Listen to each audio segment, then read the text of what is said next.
Fala, bonito. E aí, bonita? E aí, certeza que você viu a aula de revisão, né, de propriedades periódicas, sobre a tabela periódica. Bora fazer um exercício então, só pra gente praticar e lembrar, né, o que a gente acabou de ver. Beleza, queridão? Bora lá, se liga.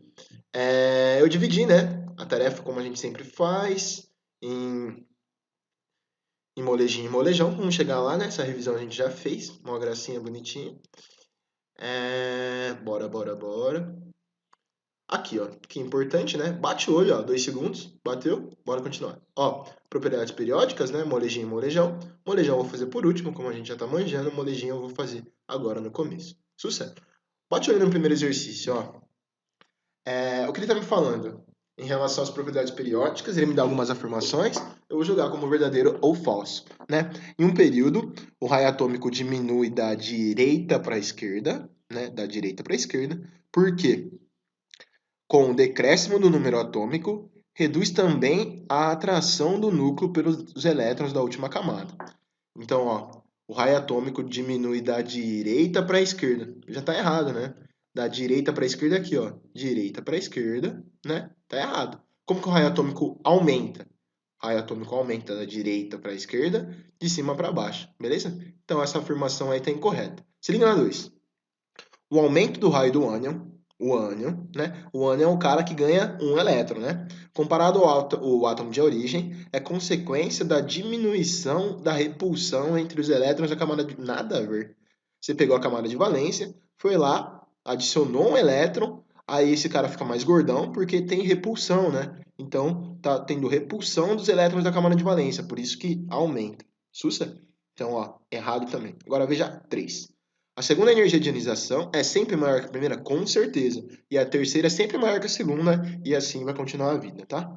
Porque ocorre aumento de atração entre o núcleo e o nível mais externo, com certeza. Sussa, com certeza sim.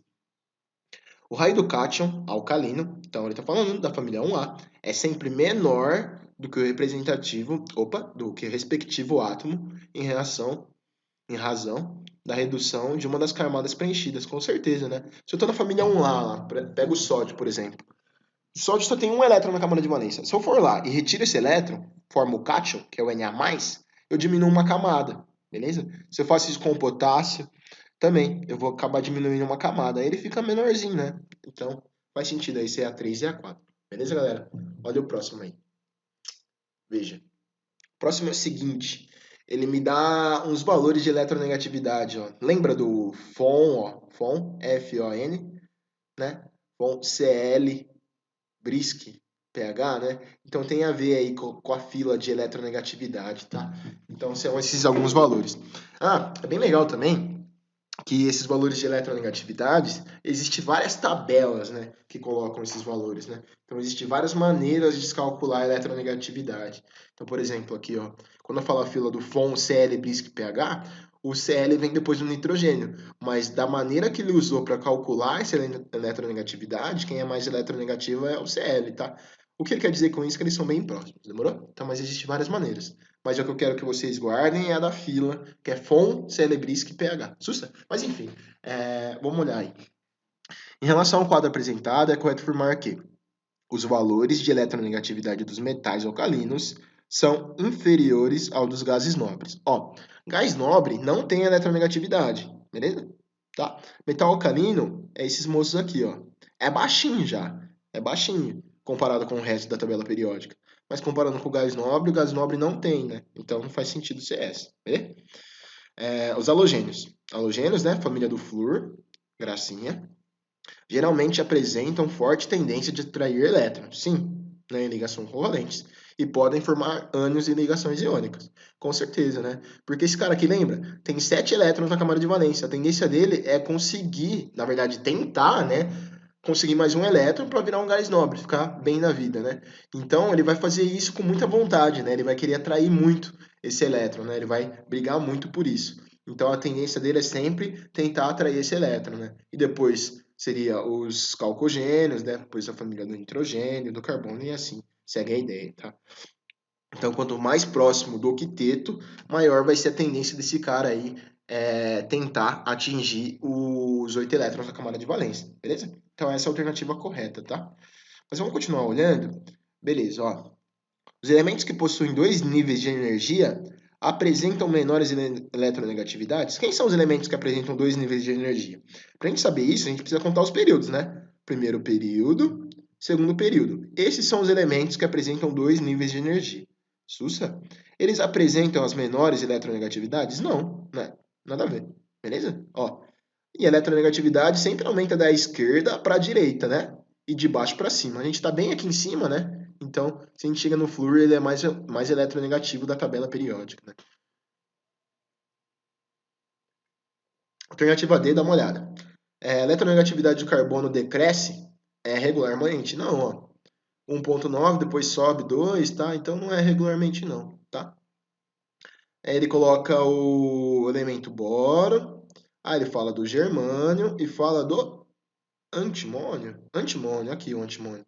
Eles têm a mesma eletronegatividade, ó, 2, 2, 2. E aí ele me dá uma justificativa, né? Em razão ao mesmo número de elétrons da camada de valência? Não, ó, o boro tem 3, né? Ó, 1, 2, 3, família 3A.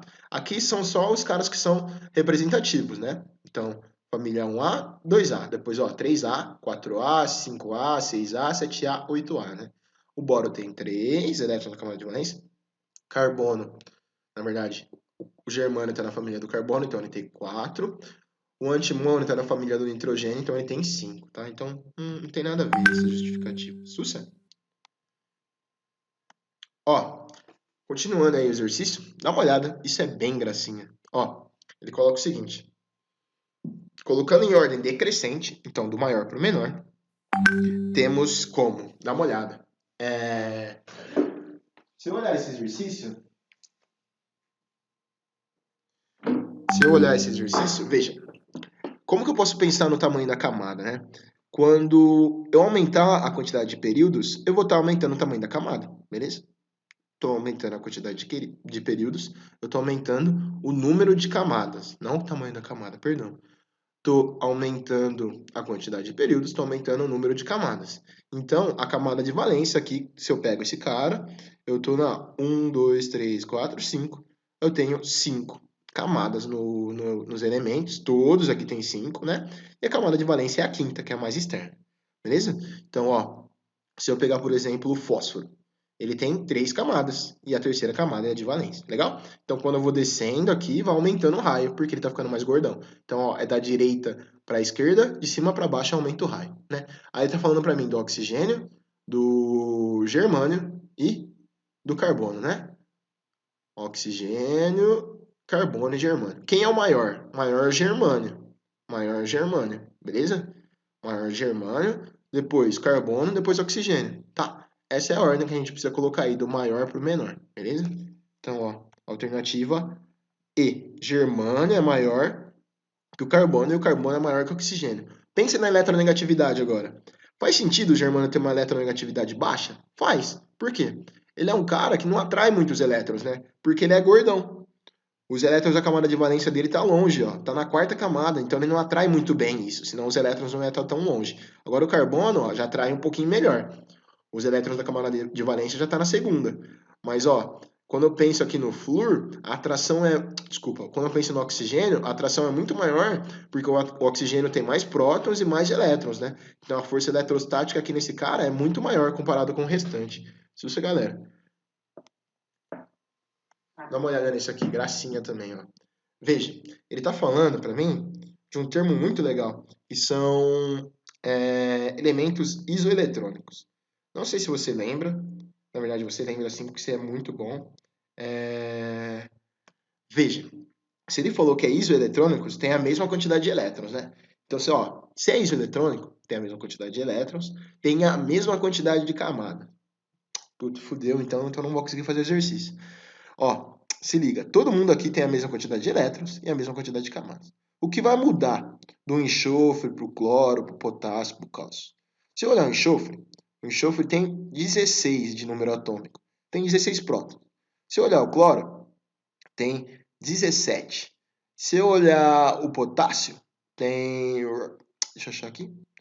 Potássio, aqui, 19. E se eu olhar o cálcio, tem 2, né? Cadê? Cálcio tem 20, perdão. Ó, então é 16, 17, 19 e 20. Ele quer falar para mim quem possui maior raio iônico, quem possui maior raio. Então pensa, quem tem maior número atômico é o cálcio, tem mais prótons. Então imagina, a atração eletrostática nesse cara agora, quando eu comparo espécies isoeletrônicas, é bem maior em relação ao resto, porque ele tem mais prótons. Então ele seria o menor. O que tem maior raio vai ser aquele que tem menos prótons, porque a atração vai ser menor comparado com o resto. Então isso deixa o raio maior, entendeu? Ó, menos prótons, a atração eletrostática é menor. Se ele atrai pouco, quer dizer que esse cara vai ser mais gordinho comparado com o cálcio, que tem mais prótons. O cálcio tem mais prótons, atrai mais. Se ele atrai mais, ele fica menorzinho. Sacou a ideia? É isso, tá? Então é assim que a gente vai pensar quando estiver falando de espécies isoeletrônicas, que têm a mesma quantidade de elétrons e a mesma quantidade de camadas, portanto. Beleza, Gracinha? Bora lá? Próximo. Ó, outra coisa que é muito legal, que eu acho, pelo menos, né? Vocês vão curtir também. Quando a gente está falando aí do crescimento do raio atômico, eu coloquei aí os valores de raio, tá? São, tipo, 298 Césio lá embaixo e tal. E esse 298, tipo, é picômetro, tá? É ridículo de pequeno, é muito, muito, muito pequeno. Mas assim, se liga. Olha como eu desço na questão do período, né? Aumenta a quantidade aí de camadas, olha como cresce, ó. Era 53 o hidrogênio, depois, ó, 190 o sódio. Olha, veja, eu vou aumentando a quantidade de camadas, aumenta, né? O raio, né? Aí outra coisa que é bem interessante. Eu aumento o número atômico, ó, de 3 vou para 4, ó como diminui. Vou para 5, vou para 6, vou para 7, perdão, 8, 9, 10, olha como diminui, né? Então cai muito, por conta da força eletrostática que eu estou falando para vocês, legal? Outra coisa que é bem interessante é quando a gente olha aqui no centro, ó. Tipo, quando eu começo a aumentar aqui, eu já chego nos metais de transição aqui dentro, né? E aí tem um efeito muito legal que chama efeito de blindagem. Esse efeito de blindagem faz que alguns elementos não mudem muito, ó, quando eu adiciono mais prótons, tá? Se vocês quiserem saber isso melhor, depois conversa comigo aí no grupo, no chat, eu explico melhor isso para vocês, tá? Esse efeito de blindagem. É bem interessante, mas isso só começa a aparecer quando eu tenho orbital D, legal? Enfim, só um comentário bem gracinha aí que eu acho interessante. Ó, em relação aí à afinidade eletrônica, como que ela funciona? Ela aumenta da esquerda para a direita, de baixo para cima. Isso a gente está manjando, né? Então, olha aí a Madeleine, dá algumas afirmações e fala para mim colocar a incorreta, né? Vamos ver as incorretas. Os metais são elementos químicos que apresentam as menores afinidades? Com certeza, né? Porque, ó, desse lado aqui são os ametais e eles apresentam as maiores afinidades. Então, os ametais é essa região, ametais, e o metais é o restante. Então, eles têm uma baixa eletroafinidade, tá? Não são as maiores. Então tá correto. Isso, mas ele quer incorreto. Os ametais são elementos químicos que apresentam as maiores afinidades eletrônicas. Sim, a gente acabou de ver, é verdade. Ela aumenta de baixo para cima? Aumenta, ó, de baixo para cima. Ela aumenta da direita para a esquerda? Não. Então é isso, é incorreto, tá? É o contrário, a gente acabou de ver aí pela flechinha. É da esquerda para a direita. Ó, dá uma olhada nesse. É um exercício muito legal, mas ele vai falar do efeito fotoelétrico. É um efeito que com Einstein estuda, né? Ele ganhou o prêmio Nobel aí. Eu não lembro a data certinha, mas o prêmio Nobel que ele ganha é pelo efeito fotoelétrico, não é pelo efeito pela descoberta da relatividade, é efeito fotoelétrico que ele ganha o prêmio. Enfim, o efeito fotoelétrico, né? Ele tem a ver com esse fenômeno que ele está falando aí no exercício. E ele acontece em metais, né? Então, ó, veja, eu vou ler o finalzinho. O potássio e o sódio são usados na produção de determinadas células fotoelétricas, né? Pela sua relatividade e facilidade de emitir elétrons quando ganham energia. Então ele está falando o seguinte: se eu pegar um metal, vou explicar aqui para vocês, próximo slide. Opa. Esse aqui é o efeito fotoelétrico. Tem o meu metal, né? A gente vai ver isso daqui depois devagarzinho. Eu tenho o meu metal, tenho o meu mar de elétrons, né? Eu vou lá, irradio o meu metal com uma luz, tipo, pego um laser mesmo vermelho, vou lá e jogo aqui no meu metal. O que acontece? Uma determinada frequência, eu consigo retirar alguns elétrons. Mas essa frequência é específica, sacou? Então, ó, com uma determinada luz que eu estou jogando, numa determinada frequência, eu consigo retirar alguns elétrons. Se essa frequência não for específica, se não for exata, maior ou menor, eu não consigo retirar o elétron. Legal? É isso. Quando eu aumento a intensidade dessa luz na frequência correta, eu consigo retirar alguns elétrons a mais. Se eu não coloco aí na frequência correta, eu não consigo retirar. Esse é o efeito fotoelétrico, tá? E aí cada metal vai ter uma propriedade específica, que é a função trabalho. Estou falando coisinha a mais, mas é interessante. Então, cada elétron vai ser ejetado aqui, ejetado quando eu falo é com uma velocidade diferente para cada tipo de metal, beleza? Enfim, é isso. Então, o material perde elétrons, que é o metal, quando eu irradio ele com luz, tá? Então, eu consigo retirar elétrons aí da superfície, tipo o, o sensor que ele estava comentando, beleza, galera? Bora voltar lá no exercício. Fica melhor. Ó, aí, veja. Por que isso acontece com os metais? Isso acontece com os metais pelo baixo valor de potencial de ionização. Lembra que potencial de ionização é a energia que eu preciso gastar para retirar elétron de um metal, né? E do metal não, de qualquer elemento. Só que o metal é um cara muito eletropositivo, ele quer dar o elétron, ele quer perder facinho. Então a energia que eu preciso gastar para conseguir retirar esse elétron é baixa. Então é fácil de conseguir retirar um elétron aí de um metal, tá? Então é por isso que a gente consegue ter o efeito fotoelétrico em metais. Por exemplo, em ametais, isso já é muito difícil de acontecer. Tá, é isso então. Essa é a explicação. Sussa? Agora veja, esse aqui é o seguinte. Me dá várias afirmações aí sobre a tabela periódica, né? E fala pra gente julgar. Os elementos da família dos metais alcalinos são elementos químicos que apresentam maior energia de ionização? Não, né? A gente viu que é falsa. O raio atômico é a distância medida entre dois núcleos de uma ligação química? Não.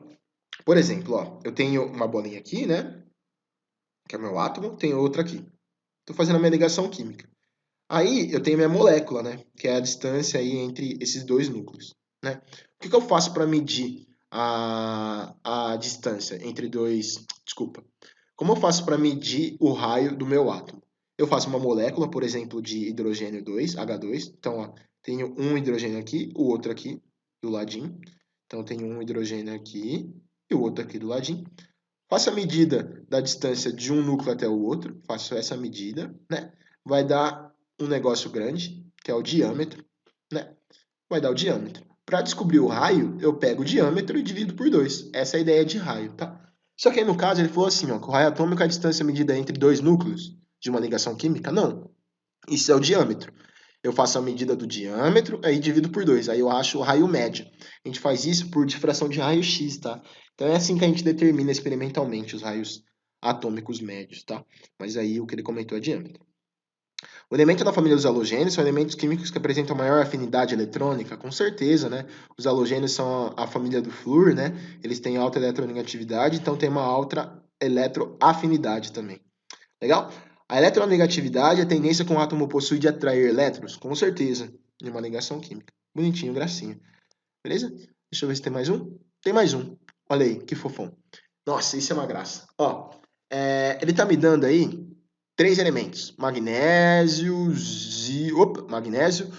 boro e potássio. Então, ó, tá me dando aí o magnésio, boro e potássio. Aí ele tá me dando os potenciais de ionização. Você lembra aí, né, que como eu faço para descobrir? Você lembra que para descobrir a posição do magnésio na tabela periódica, do boro e do potássio, eu preciso fazer a distribuição eletrônica dele. Se você fizer aí, o magnésio vai dar na família 2A, metais alcalinos terrosos, o boro vai dar na família 3A, que é a família do boro, e o potássio vai dar na família 1A, metal alcalino. Ó, então a tendência do magnésio é perder 2 elétrons, a tendência do boro é perder 3 elétrons, e a tendência do potássio é perder 1 elétron, né? Então vamos olhar aí os potenciais de ionização. Ele não me fala quais são os elementos e pede para mim descobrir. Se liga nesse cara. Primeiro potencial tranquilo, tirei. Aumenta, né? Aumenta, sempre aumenta. Beleza? Tirei o primeiro potencial, aumenta, aumenta, aumenta. Percebe que aumenta? Sempre aumenta. Olha esse cara. Sempre aumenta, né? Mas se liga. Se eu pensar aí, ó, no Y, do 7 pro 15, tipo, aumentou um tanto, né? Aumentou um tanto, mas não foi um negócio estrondoso. Olha esse cara. Aumentou um pouco, aumentou, mas ó, fica estrondoso aqui, ó. Aqui fica gigante a diferença, né? Provavelmente, ó, eu consegui retirar aí, ó, 3 elétrons, né? Sempre vou gastar uma energia a mais para tirar o segundo, o terceiro, mas quando aumentar muito, quer dizer que eu não tô mais na camada de valência. Eu já fui para uma camada mais interna. Então, ó, tirei 1, 2, 3. Provavelmente esse cara aqui é o bora. Não tive tanto trampo, né? Ainda para tirar esses 3. Agora olha esse cara, ó. Tirei 1, tirei 2. Porra, velho, de 15 fui para 80. Isso já é bastante coisa. Então, provavelmente esse cara tem 2 elétrons na camada de valência, né? Agora olha esse moço. Tirei 1, do 4 foi pro 32, ó. Isso daqui é 8 vezes a mais, né? Então é bizarro, tá ligado? Então esse cara aqui deve ser o potássio, beleza? Se a gente bater o olho aí, ó, vamos ver. X, bora, né? Ó, faz sentido. Tirei 1, 2, 3, depois vai para 259, é muita coisa. Aí depois o magnésio, ó, tirei 1, 2, né? Dobrou, tudo bem. Só que depois aumenta quase 5 vezes, né? Aumenta quase 5 vezes, é muita coisa. Então isso aí só pode ser o magnésio. Ó, tirei 1, tirei 2, né? Depois vai para a interna. E esse cara aqui só pode ser o potássio, ó, como que aumenta. É bizarro, 8 vezes. Beleza? Então, isso aí é o último exercício. Depois o efeito fotoelétrico, beleza? Qualquer coisa me chama no WhatsApp, me chama no grupo, me chama no Facebook, e é isso. Abraço, beijo no coração e se cuidem, até a próxima.